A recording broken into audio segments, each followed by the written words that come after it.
Hi, it's Scott. ROCKFILE back with another podcast review for you. Let's talk about the 2025 film, Bring Her Back.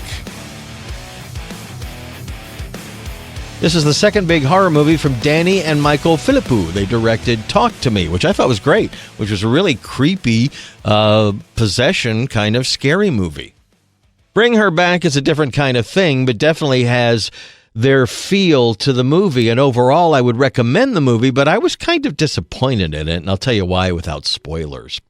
You have two step-siblings whose father has passed away, and they are given to another person to watch over them. The kids are played by Billy Barrett and Sora Wong. They're both fabulous in the movie. They stay with Sally Hawkins, pretty famous actress, so you know something's going to happen. You know pretty early on that she's a little bit cuckoo, and things go downhill from there. The movie had a $15 million budget, was filmed in South Australia, went on to gross $36 million, so it squeaked by, making 3 times this budget, and is probably considered a hit. It is also an A24 film, although internationally it was released through Sony Pictures and Stage 6 Films. I got mine from A24. I paid very little for it because if you're a member of A24, they put $5 credit in your account every month as long as you're a member. Membership used to cost $5 a month. Now it costs $10, but I'm grandfathered in because I was an original, so I pay $5 a month and then they give it back to me in credit. So I had earned about $25. I got the movie for very cheap. It's a great Blu-ray, and it's the typical A24 packaging. It's a digipack. It's got some postcards in it that I didn't look at until afterwards because it said it had behind-the-scenes stuff on it, and it comes with one 4K. Does not come with a Blu-ray, but you can buy a Blu-ray edition if you don't need the 4K. I would say get the 4K. Great Atmos soundtrack. Movie looks fantastic, like a brand new movie should. It has Dolby Vision HDR on it. Colors are very earthy and rich, and it really is a good-looking transfer. Don't let my earlier comment on saying I was disappointed in the movie.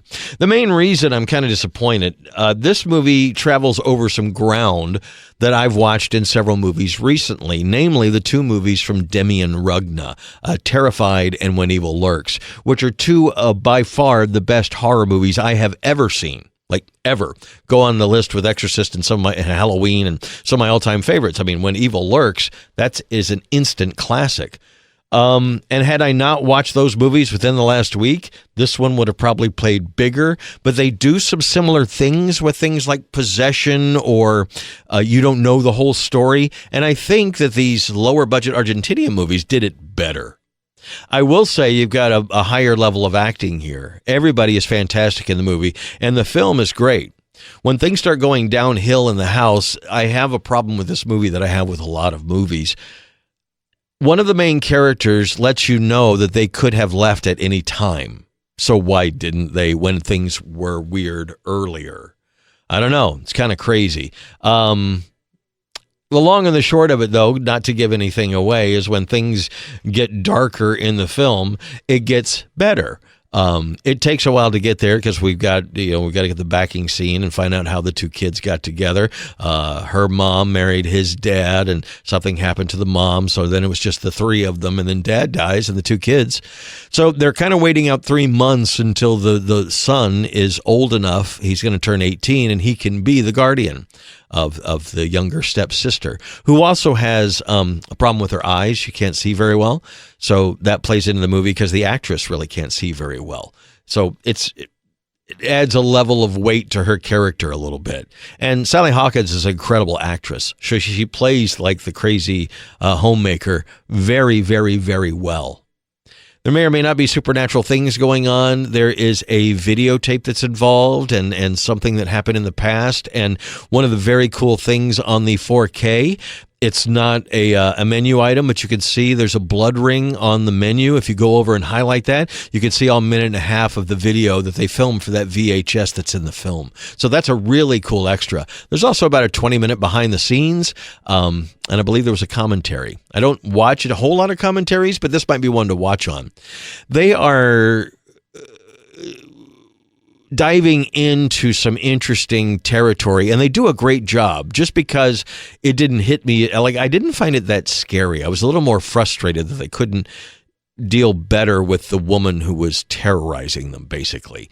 And that's my biggest problem with the film. But I can't fault the film. Like, it plays out logically, and this is the way it should. I'm just one of those guys that's like, well, if you could jump in the car the first time that something weird happened, why didn't you? And I know they're two kids and they're under a guardianship and there's more to it, but still, life or death, flight or flight is going to take over. And I would have thought it would have taken over earlier in this film with the kids than it did, especially the boy is working out. Like, he's trying to get better, but she's doing some psychological things to make him feel like he's not all there. And that combined with the possibility of supernatural stuff, there's an oppressive tone to the whole film. Like I said, it's incredibly well filmed and acted. These guys know what they're doing. The behind-the-scenes stuff, some of the actors called them geniuses. I think both films come from a different point of view, and they're both really good. I would say Talk to Me is better than Take Her Back, but Take Her Back is also worthy. And as I'm watching more and more horror films, this is on the side of the better ones you should see, not the schlocky ones I would avoid. There are some over-the-top, shocking scenes, and I can't 100% say it wasn't just to garner some attention and have some shocking scenes in the movie. There's some practical effects that are incredibly well done. Make you squeamish, but all in all, I found it a good horror movie, just not up to the levels of some recent ones, and that's unfortunately that I watched them in the order that I did. But if you liked Talk to Me, you need to see Bring Her Back. Sally Hawkins' performance needs to be seen. She'll probably get some awards at the end of the year. They might get some awards because the movie really is really well done for a $15 million movie. Over the weekend, I watched The Sting, which was made for $5 million and one of the best screenplays of all time. Maybe another reason why I shouldn't watch some movies back to back, but anyway, that'll be coming up in a review. Bring Her Back, I can recommend. It just wasn't my favorite movie of the year. I did enjoy it.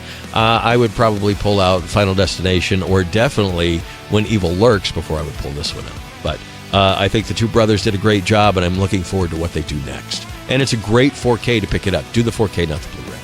Scott, I'm ROCKFILE. More podcasts are on the way. Thank you so much for taking time out of your day to listen to one. Have a spectacular rest of your day.